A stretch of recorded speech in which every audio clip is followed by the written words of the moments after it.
All right, let's go ahead and get started here. Let's talk about stuff.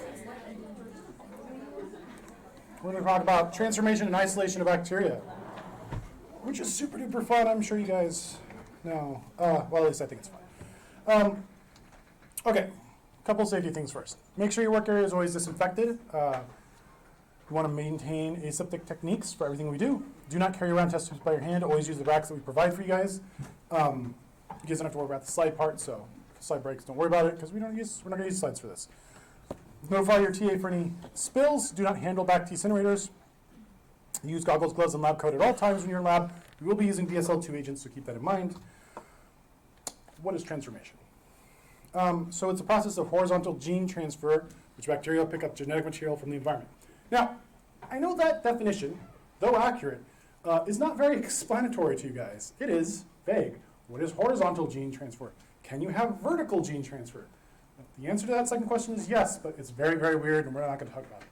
Almost all of it's horizontal. So we're going across species, the same type of genus and species, more or less. We're basically taking up genes from the environment. There's a couple of different ways we can do this. The most common is some bacteria are just really good at going, hey, there's some DNA line over there. That's mine now. And incorporating it either into their genome, like this guy, or making a plasmid, which is a circularized bit of DNA that just kind of hangs out on its own and does its own thing. Now, how do we learn about gene transfer?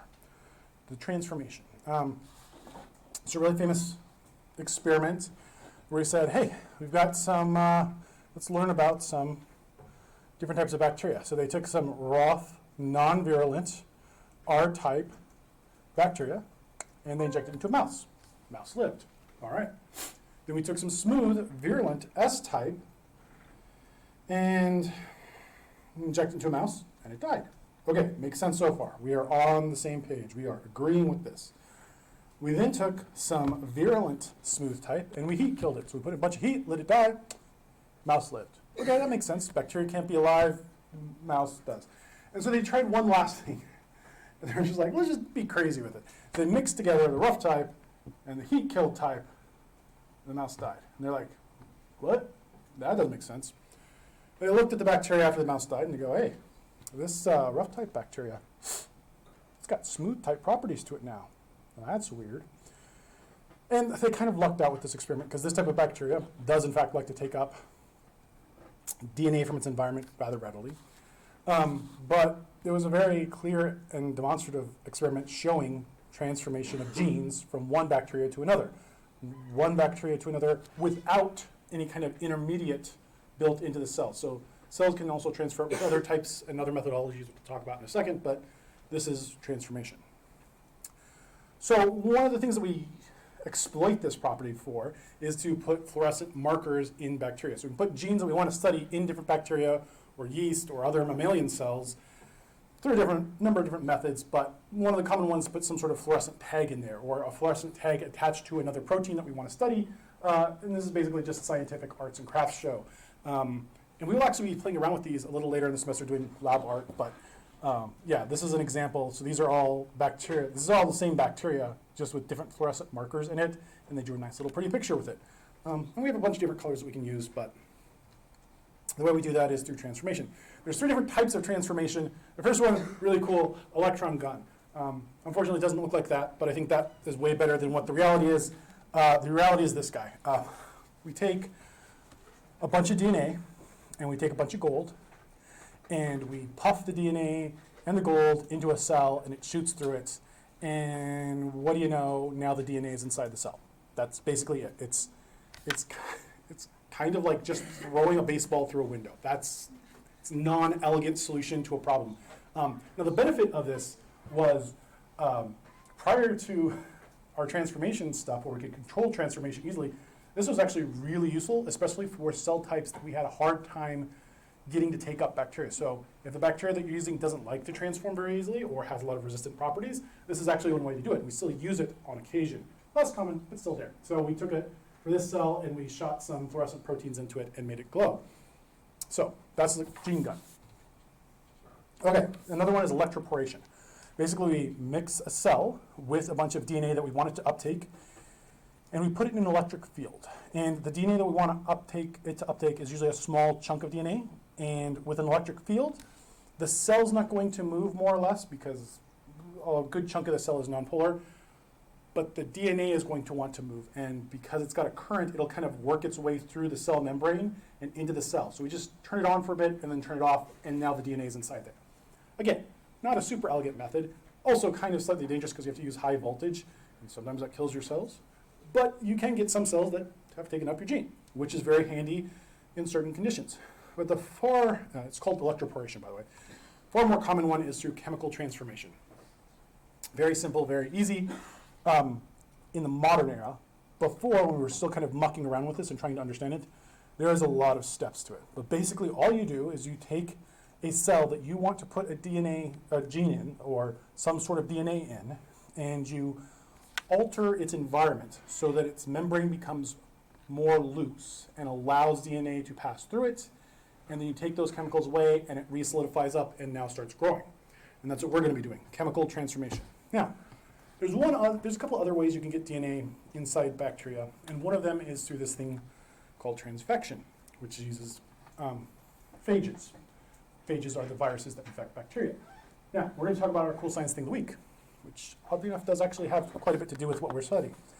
These guys, this is a research team, was trying to study mixed cultures of bacteria with phages, where one of the species is resistant and one of the species is susceptible to that phage. And they wanted to see how likely it was to accidentally cause lysis to resistant cells. So they were just trying to get a better idea, because most cultures in the wild are mixed cultures.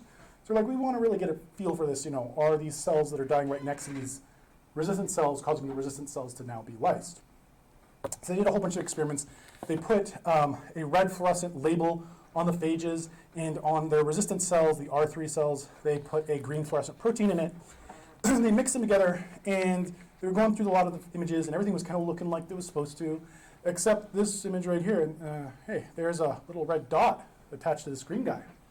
That green guy is supposed to be resistant to those red dots. How did that happen? So they took a hard left from what they were studying and did a huge series of experiments, which I won't get into, covering this in all sorts of variations, using different types of bacteria, different types of phages, different types of proteins. But basically, they were able to find out that these bacteria will sometimes glob off a little chunk of themselves, a circularized piece of membrane that's called a micelle, and it will sometimes have the receptor on it that allows a virus to attach. And sometimes these viruses will just go along for the ride with these micelles. And sometimes the micelles will just kind of bump into another bacteria and just get absorbed into the membrane. So now it'll be part of the membrane, and now your resistant bacteria has a susceptible chunk of it that now allows the phage to infect it. And that's how these resistant phages are getting infected with these phages. We'd never seen this before. We didn't know what happened. Completely on accident, studying something completely different, found about this brand new method of gene transfer, phage infection to resistant bacteria. So it's actually a really cool study. They talk about it in a couple of interviews. It's just kind of one of those wacky, like, hey, we were just paying attention. We didn't just chuck the data out because it didn't fit with what we were looking at. They looked at it and were like, well, we got to figure out why it's doing that. And they found something really cool. And I'll show you guys a little video of this. This is a video where the phage is infecting with a fluorescent protein. As the phage continues to infect these cells, it will then cause them to lyse, which you'll see them pop like that right there. And so as it's infecting more and more cells, it will cause them to lyse and pop everywhere. So you can kind of see this. It's not this fast. It's a little slower. This has taken over, I think, a 4-hour period, but it's pretty cool. You can see this real-time infection, gene production, and then lysis as the cell gets lysed by the phage. Okay, cool stuff. What are we going to be doing next week? We're going to be doing 2 things. 1, we're going to do isolation. 2, we're going to do transformation. The transformation can basically be summed up in this one picture. This picture is really complex, but it's not that bad, I promise. We've got a sample of bacteria, in this case, E. coli. This E. coli is special because it is susceptible to the antibiotic ampicillin. We then have this chemical right here called calcium chloride. We're going to put calcium chloride in a positive and a negative tube. We're going to take a sample of E. coli, and we're going to put it in the positive and negative tube. And we're going to mix them around, and then we're going to inoculate 2 types of plates. We've got one plate that's got lauria broth in it, so it's a lauria broth agar plate, and the other one's a lauria broth agar plate with ampicillin. So ampicillin is an antibiotic, and it will kill off cells that are not resistant to it. At this point in time, this bacteria will die if it tries to grow on this plate, so it won't grow.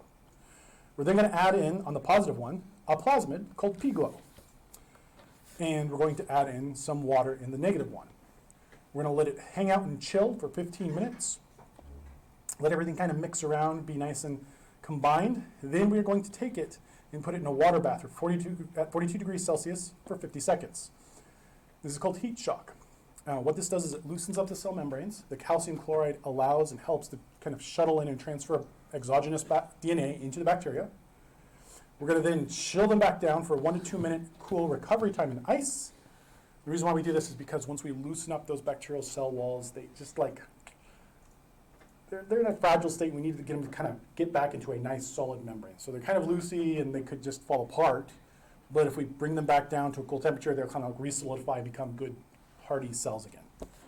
We'll then take them and mix them with 37 degrees Celsius broth for 10 minutes and let them hang out in that warm broth in the incubator for 10 minutes. The reason why is it just helps them kind of get in a good spot again, makes them nice and happy, actively growing after all the stress we just put them through.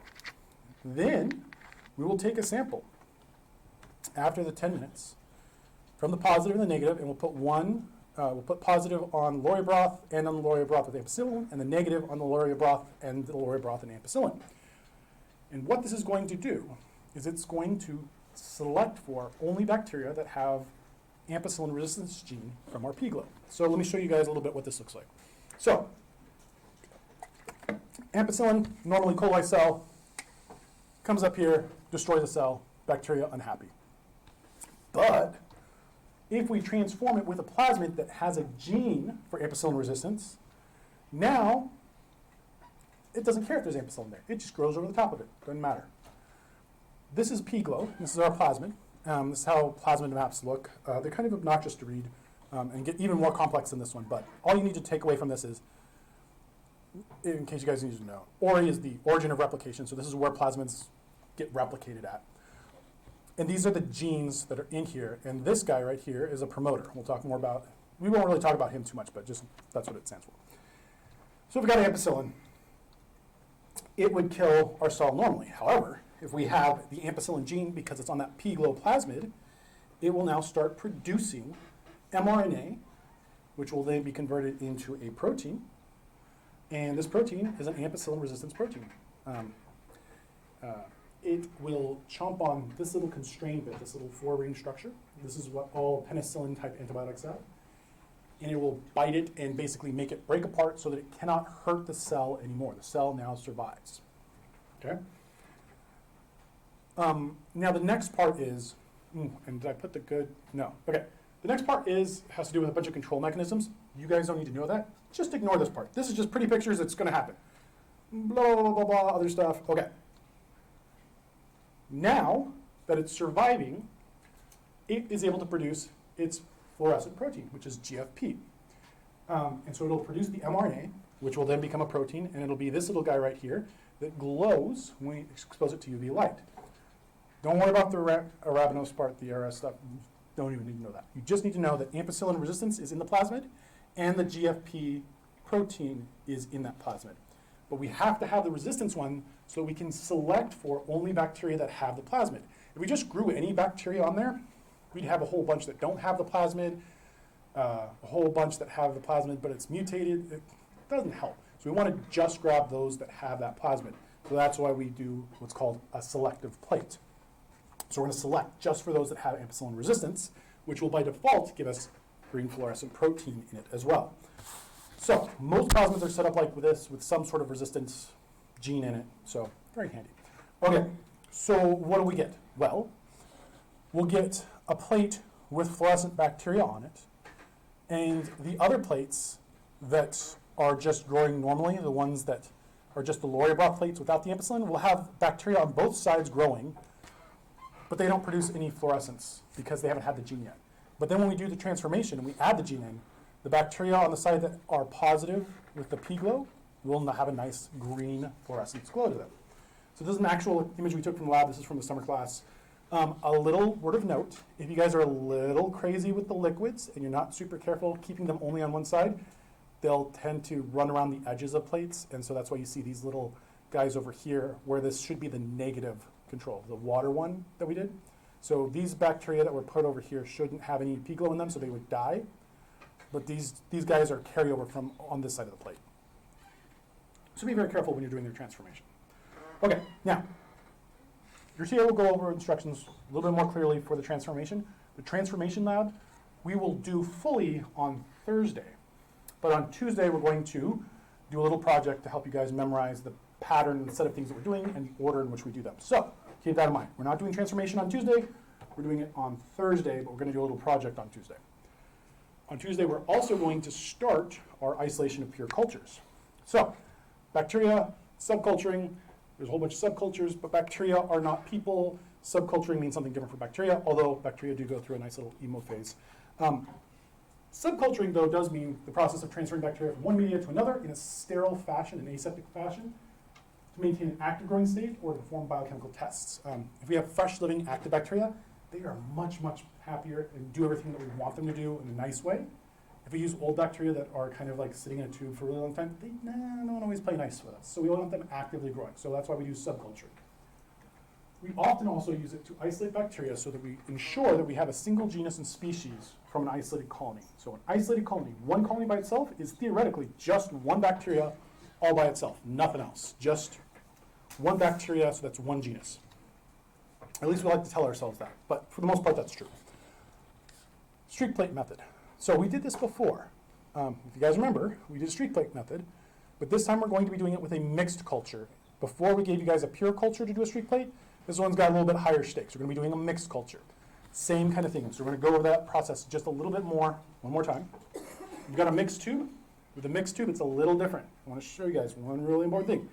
Some bacteria will like to grow on the surface of broths. Some bacteria will like to sink to the bottom. Some bacteria will like to swim throughout the entire broth. If you don't give your broth a good mix before you take an inoculum, you might only get one type of bacteria. Because you want to isolate both bacteria, you want to give it a good swirl so that it's evenly distributed throughout the tube. Otherwise, you're going to have problems and only get one bacteria. So you'll swirl your bacteria, get them nice and evenly distributed. On the back of your plate, you're going to draw a line down the center and a line across. You're going to lift the lid up while holding the plate with your palm of your non-dominant hand over there. You're going to lift the lid up. You're going to take your loop, sterilize it, grab the bacteria from the mixed broth, and streak up and down, starting from the back here, going towards the center line. Close the lid, playing your loop. You're then going to let your loop cool down a little bit. You're going to turn the plate 90 degrees. So your palm's now on this part. You're going to lift the lid up again. You're going to take the loop. You're going to drag across a couple of lines, like so, back and forth in a zigzag motion, and then close the plate again, and flame your loop again.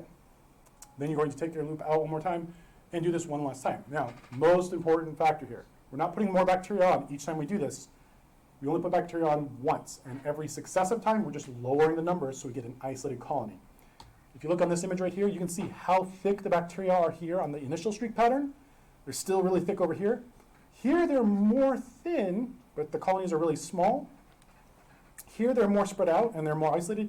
And the last little bit right here, you've got nice, big, isolated colonies all by themselves.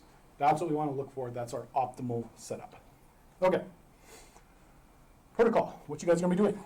You're going to use a loop to inoculate the plate, just like I said. And then you guys are going to tape up your plate, and you're going to put it in the room temperature incubator. This bacteria has a bacteria that produces a dye at a room temperature. So it'll help you easily differentiate the two. We'll talk more about that in a second. The room temperature incubator is the far one on the right. Your TA will tell you where to position it in there. All right, we're still great on time, so. Now, really key thing, lid side down. If you have the lid side up, condensation builds up on the lid and it drops down and it will drop into your bacteria and splash them everywhere, which is bad because now you won't have isolated colonies. You'll have like an even coating of bacteria because the water's been spreading them around. So lid side down, and then you're going to look at the colony characteristics on the second day. So Thursday, you guys will take your plates out. You're going to look at the colony characteristics. What are colony characteristics? Well, they're these. There's this little image in your lab archives thing. There's a lot of different properties we can observe. We're going to talk about a couple of them. The first one that's really easy to identify is color. Does it have a pigment? Is it pink? Is it white? Is it tan? Is it green? Is it purple? Those are all actual colors of bacteria that you can have. The other ones you can have that's really easy to differentiate is size. You can have small, so the small ones are about less than 1 millimeter in size, diameter. So they're very tiny, kind of punctiform. So this is what punctiform means. It looks kind of like little dots, like punctuation. They can be larger, which are medium sized, so about 1 to 3 millimeters. And the last one is very large, so that's more than 3 millimeters. So this is like the Bacillus cereus that we have. It makes one nice, really large globular colony, easy to see. Then we're going to look at the outside shape of it. So what is the outside shape of it? If they're little tiny dots, we can't really tell the shape, so we can just call it punctiform. If they're nice, big, perfect circles, we call them circular. If they kind of have these tendrils coming out of them, we call them, like little wispy edges, we call them filamentous. Less common, we don't have a good picture of that one, so don't worry about that one too much.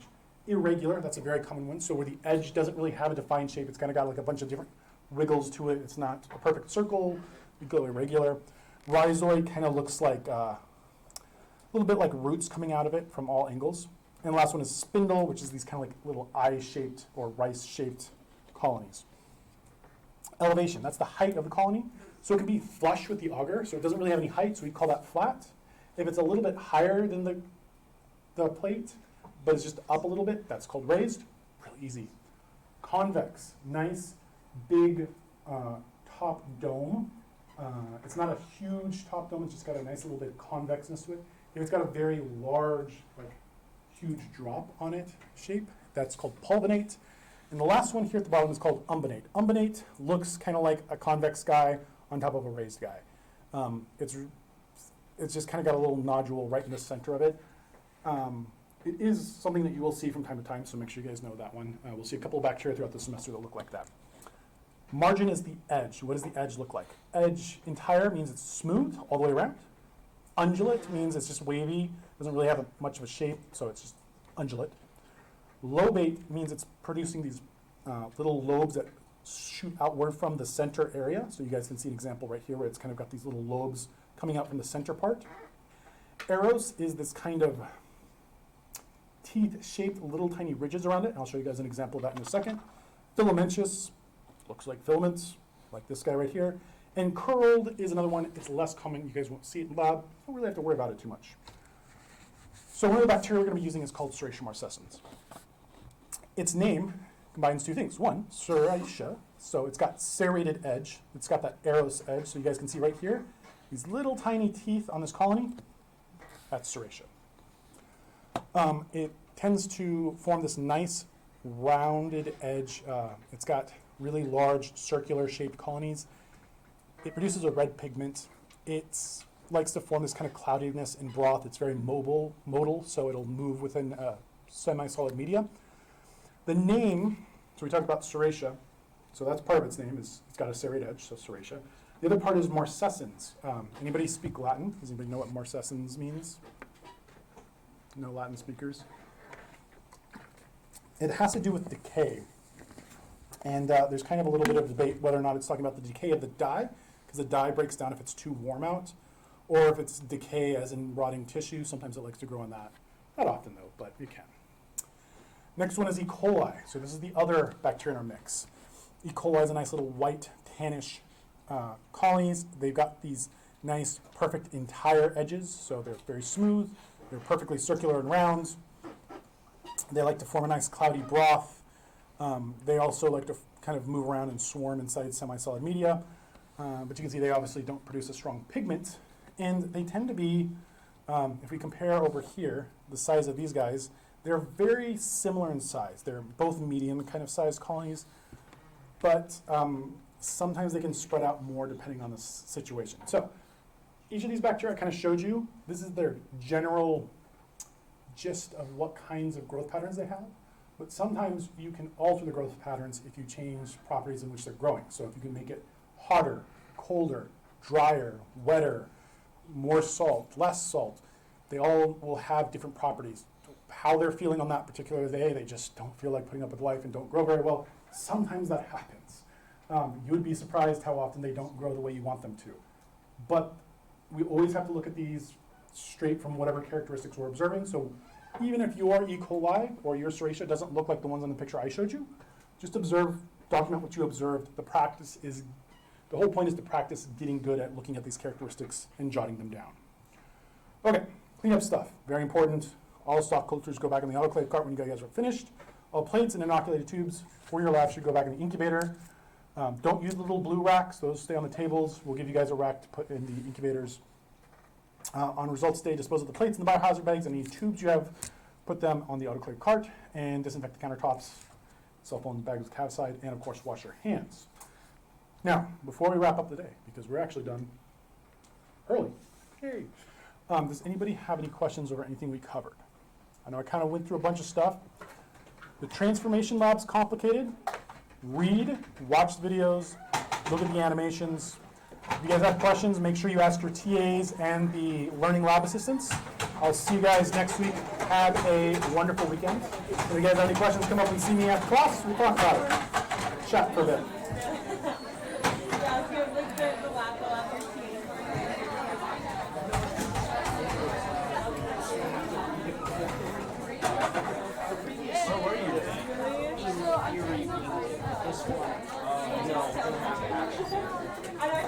No.